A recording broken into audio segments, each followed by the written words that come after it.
The stars in Sector 9 Delta were quiet. Too quiet. A strange signal had appeared, coming from deep space. It wasn't loud, it wasn't dangerous. It was just different. It was human. In the Galactic Council's war room, 12 alien leaders gathered around a glowing star map. The signal showed a small fleet entering a restricted zone near the Silver Veil Nebula. That area was controlled by the Council. No species entered without permission, especially not humans. Admiral Vorthak of the Zeri Empire stared at the map. "Are you sure this is real?" "Yes, sir," replied the communication officer. "We triple-checked. It's a human fleet." Laughter erupted in the chamber. Big, proud, alien laughter. "Humans," said General Carthon of the Threx Dominion, slamming his thick claw against the table. "They disappeared centuries ago." "They were weak," said another voice, "always talking about peace and freedom. Last we heard, they were stuck on their little blue planet, cut off from space. They sent that to challenge us." Vorthak chuckled again and zoomed in on the screen. The fleet was small, maybe 10 ships in total. The design was old, rusty, and simple. No massive plasma cannons. No advanced shields. The ships didn't even have proper markings. They looked like floating scrap. The Council named it Junk Fleet. Still, something was off. The ships weren't sending any ID codes. They didn't respond to hails. No lights. No signals. They were completely silent. "Maybe it's just old probes from Earth's past," someone suggested. But deep down, the Council members felt a strange chill. To be safe, they sent out Patrol Unit V6, 5 fast attack cruisers from the Kravok Empire, trained, armed, and trusted. "Intercept and destroy. Make it quick," Admiral Vorthak ordered. In the cold vacuum of space, the alien patrol moved fast. Their silver ships sliced through the darkness like knives. Inside the Kravok lead ship, Captain Horvik prepared his weapons. "Target locked," the weapons officer said. "Shall we fire?" "Wait," said Horvik, looking at the human ships on the screen. They weren't moving. They weren't even trying to hide. "They're not even reacting," he said, confused. "Send a warning blast." A bolt of energy shot toward the lead human ship. But just before it could hit, the human ship disappeared. "What?" Horvik shouted. The radar officer panicked. "It's not cloaking." It jumped, but only a few meters. Before anyone could react, the human ship reappeared behind them. Then, total chaos. One by one, the Kravok ships went dark. No explosions. No weapons fired. Just silence. Their engines stopped. Their lights went out. Their systems failed. The entire patrol fleet, disabled in seconds. From the Council's war room, everyone watched the feat in horror. "What just happened?" Vorthak demanded. "They didn't fire any weapons," the officer said with a shaking voice. "No heat. No radiation. Nothing." "Then how are they all dead?" Carthon whispered. Silence filled the room. No one had an answer. Across the galaxy, news of the Jump Fleet incident spread like wildfire. Small colonies whispered of ghost ships. Pirate bands canceled raids near Sector 9. Military leaders started checking their defense systems twice a day. Something had changed. The galaxy had laughed at the human fleet. Now, they were afraid. Someone played the surveillance footage again. A grainy image showed the human ship blinking behind the Kravok lead vessel. A second later, all 5 ships shut down, like lights turned off by a switch. No sound. No blast. Just silence.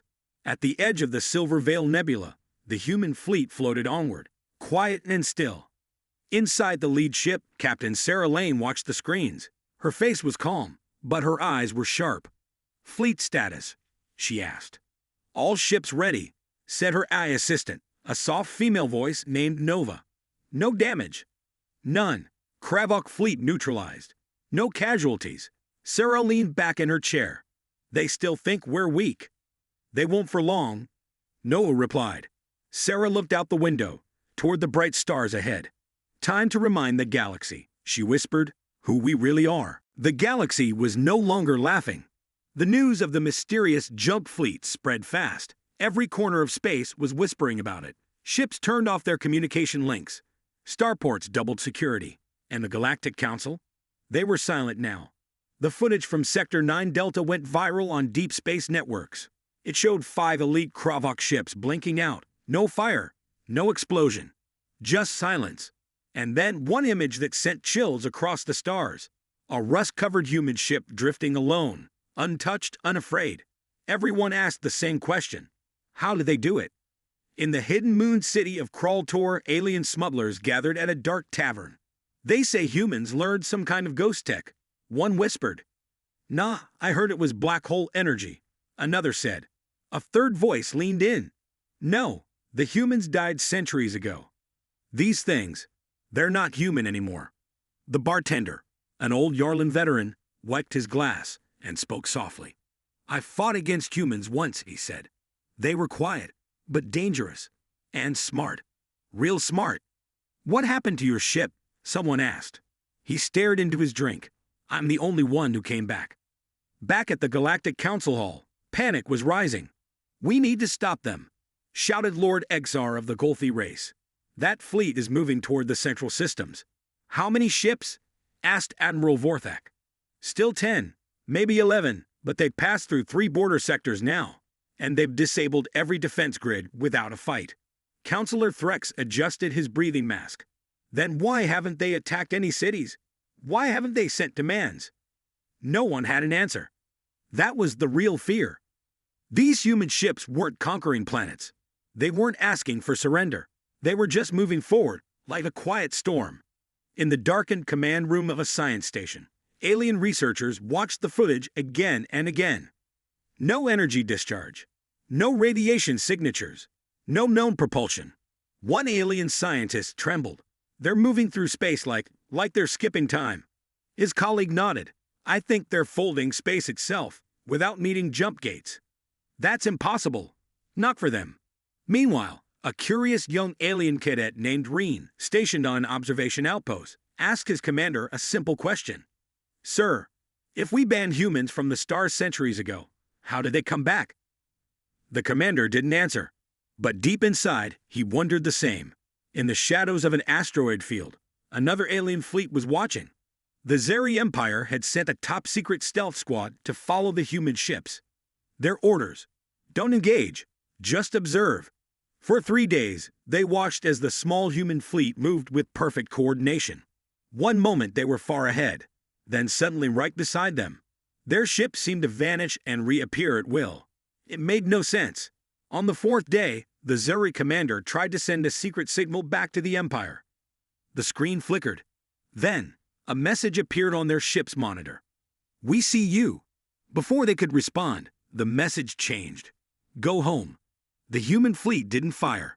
They didn't chase. But the Zeri stealth ships? They turned around. Fast. Even they were too scared to keep watching. Back on Earth, hidden, protected, and long forgotten, a secret council watched the galaxy's reaction. President Aria Monroe stood at a large glass window, looking up at Earth's artificial sky. Behind her, generals and scientists debated strategy. Our ships have reached Phase 2, one general said. No resistance so far. Let's keep it that way, Aria said. No deaths unless absolutely necessary. A young officer asked, should we tell the galaxy the truth? Aria turned slowly. Her voice was calm but firm. They mocked us. Then they erased us. Now, we show them. She looked back at the stars. And we do it in silence. Far away, on a lonely merchant ship, traveling near the fleet's path, a father and daughter watched as the human ships passed them without harm. The little girl asked, Daddy, are they monsters? He shook his head. No, baby. They're humans. Are they going to hurt us? The father stared at the ships, quiet and still like watching giants sleep. I don't think they want to hurt anyone, he said softly. But if someone tries to stop them, I don't think anyone can. The stars above the planet Volkar burned bright that night. But they couldn't shine alone. They were joined by a dozen silent shadows, drifting just outside the gravity field. No warnings. No requests. No signs of fear. The human fleet had arrived. 12 ships. Old, rusty, but untouched. Unstoppable. They didn't fly like normal ships. They glided, smooth, quiet like ghosts across a frozen ocean. Alien sensors couldn't scan them. Energy readings were blank. Shields? Maybe. Weapons? Unknown. But every ship they passed either turned away or shut down. No one dared approach. Inside the Galactic Council, alarms rang out again. "This is now 5 systems they passed," shouted General Frex. "No damage. No communication. Just silence." "And you're scared of silence?" asked a bitter counselor. Frex stared him down.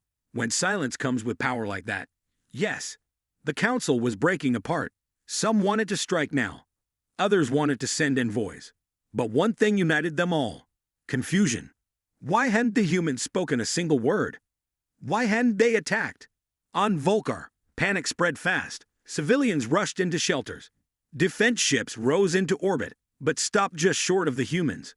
No one wanted to die. The governor of Volcar, an old warrior named Creel, activated the comm system and sent a message across all channels. "This is Volcar. You have entered a protected zone. Identify yourself." Silence. He sent the message again and again. Still no answer.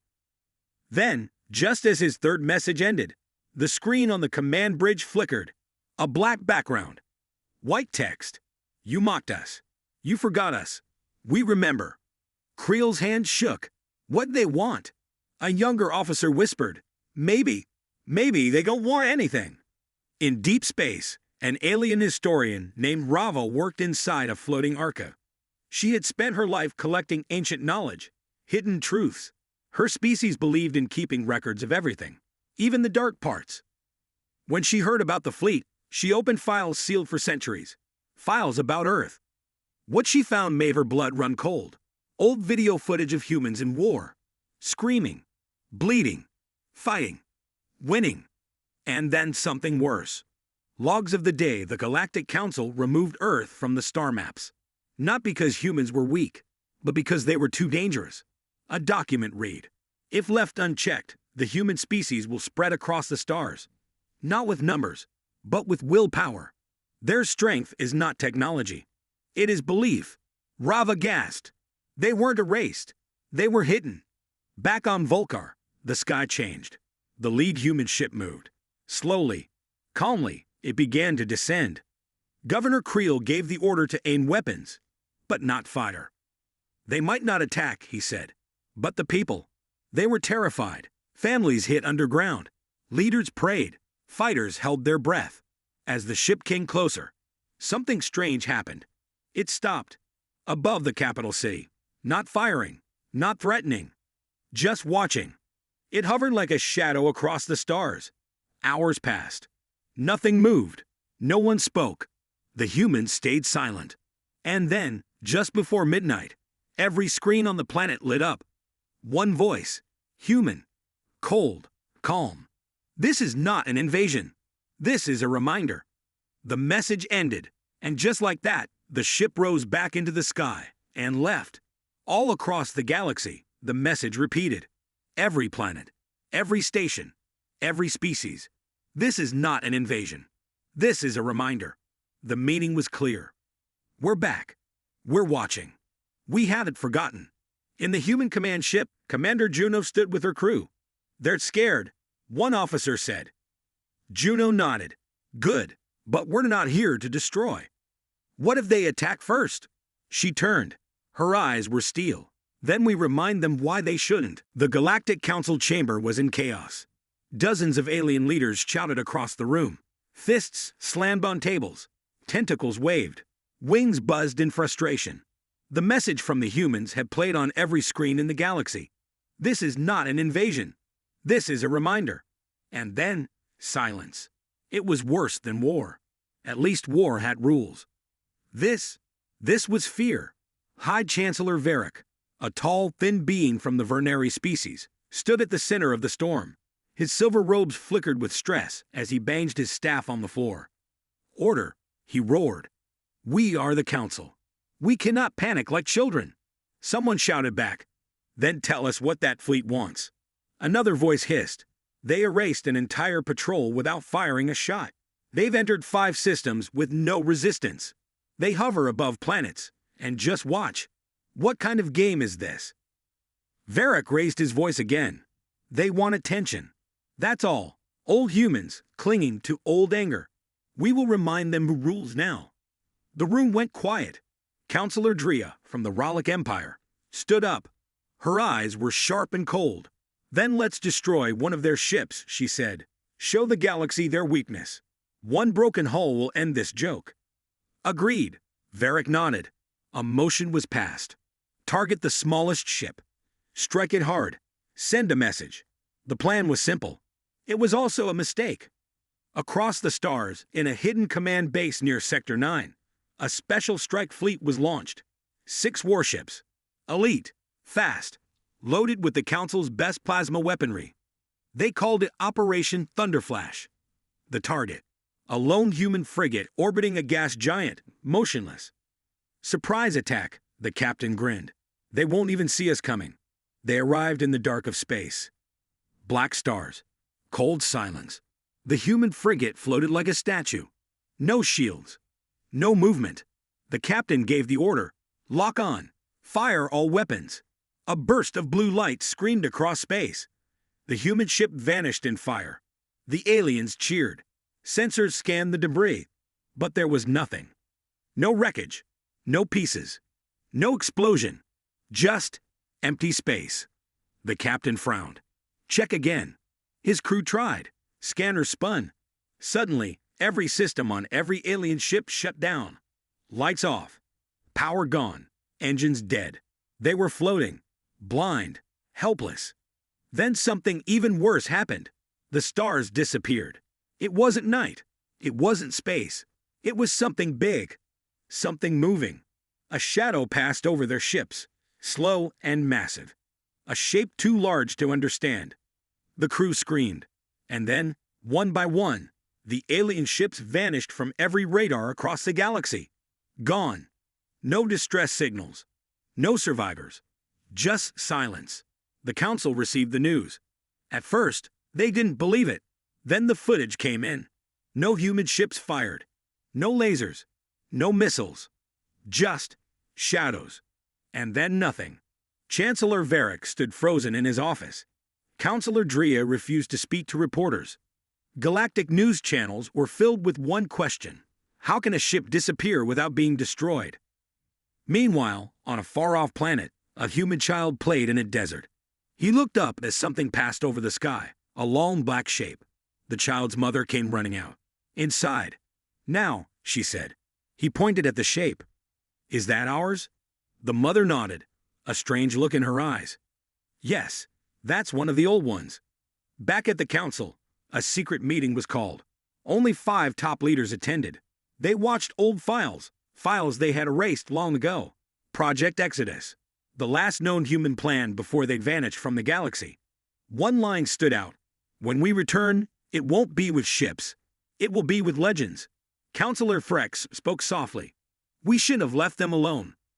Varric's voice cracked. "We thought they were gone." Counselor Drea whispered, "No. They were waiting." The galaxy was in shock. How could the Galactic Council's best fleet vanish without a fight? Whispers spread. Fear grew like wildfire.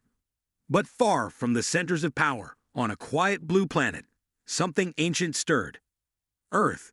Deep underground, in a secret command center, Commander Juno watched the reports. The humans had waited in silence for centuries, hiding in plain sight. Their technology was old by some standards. Rusty ships, patched armor. But their strength was not in machines. It was in something else. Juno looked out the viewport. Stars twinkled cold and distant. Her voice was calm, but full of steel. "We didn't come to conquer." Her lieutenant nodded. "Then why return now?" Juno's eyes narrowed. "Because the galaxy forgot who we are. They laughed at our small fleet. They thought we were weak. But now," the lieutenant asked, "now we remind them what humans can do." Meanwhile, on the planet Zephyra, the Council tried to keep control. Counselor Drea stood before a crowd of reporters. "We face a new threat. Not from numbers or weapons, but from the unknown." She paused. "Humans hide secrets deeper than any tech we know." In secret, Rava, the alien historian, dug deeper. She discovered a forgotten truth. The human fleet was powered by something ancient, something buried deep beneath Earth's surface. An energy source older than the galaxy. The files showed humans had found a way to use this energy, not to destroy, only to protect. But if used as a weapon, the power would shake stars. Back on Earth, the mysterious power was called the Shadow Pulse. It could disable ships, hide fleets, and erase presence from sensors. It was why the human fleet was invisible and unstoppable, and it was why the Council's fleet vanished. Juno's crew prepared their next move. "We strike where they think we cannot," she said. A new mission was set, to send the message louder than words. Far away, the Galactic Council grew desperate. They planned a massive attack. But no one dared say it out loud. They feared what humans could do next. End of Part 5. Shadows from Earth. Summary. The humans' true power is revealed. An ancient energy source called the Shadow Pulse. It makes their fleet invisible and deadly.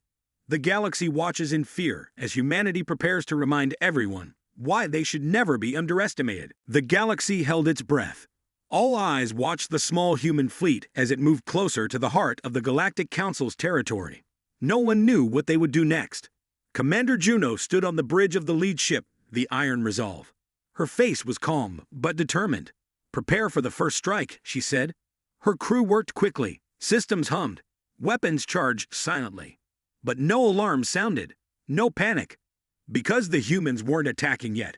Instead, they sent a message. Across every communication channel, the same words appeared. "We warned you. We are here. We will not ask again." The Galactic Council scrambled. Ships rushed to defend their capital. Shields rose. Weapons locked on. But the humans did not fire. Instead, one by one, human ships began to glow with a strange light. The Shadow Pulse. The light spread outward. Alien ships' systems failed one by one. Engines sputtered. Weapons died. The Council's fleet was helpless. Then the humans struck. Not with lasers or missiles. With silence. Ships powered down, floated helpless in space. The Iron Resolve fired a single pulse. A wave of energy spread like ripples on a pond. Alien ships exploded in silence. The Council's forces scattered. Panic spread like wildfire. On the Iron Resolve, Commander Juno watched calmly. "We showed them our strength," she said. "But the war has only begun." Back on the Galactic Council, leaders argued. Some wanted peace. Others wanted revenge. But everyone knew the truth. Humanity was no longer the small fleet. They were a force that would change the galaxy forever. The galaxy held its breath once more. But this time, it was not fear. It was awe. Commander Juno stood before her fleet. The small human fleet, once mocked, was now the greatest power in known space. Ships gleamed under distant stars, engines ready, weapons silent but deadly. She raised her hand. "Today, we reclaim our place." The Galactic Council was broken. Their fleets shattered. Their pride destroyed. But still, they sent envoys. They wanted peace. They wanted to negotiate. Juno looked at the messages. She smiled softly. "This is not the time for words." She sent a new message. "Respect humanity, or face the consequences." In the following weeks, human ships appeared in systems across the galaxy. They did not conquer planets. They did not enslave species. They offered protection, security, peace. Slowly, the galaxy changed. Old powers faded. New alliances formed. Humans led the way. Back on Earth, the child from long ago now stood tall. He looked to the stars. "This is only the beginning," he whispered. The galaxy would never forget the day humanity returned.